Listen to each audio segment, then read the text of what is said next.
संजय राऊत यांनी या निमित्ताने एका दगडामध्ये 3 पक्षी घायल केलेले आहेत।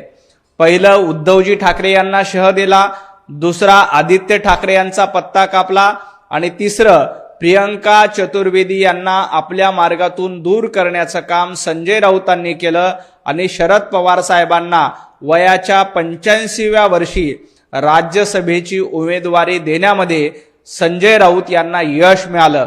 आणि संजय राऊतांनी पुन्हा एकदा दाखवून दिलं की उभाटा गटामध्ये कुठलाही निर्णय घ्यायचा असेल तर संजय राऊत यांनाच विचारलं पाहिजे। संजय राऊत यांच्याच मनासारखं उभाटा गटामध्ये होतं, ना उद्धवजींच्या मनासारखं होतं, ना आदित्य ठाकरेंच्या मनासारखं होतं।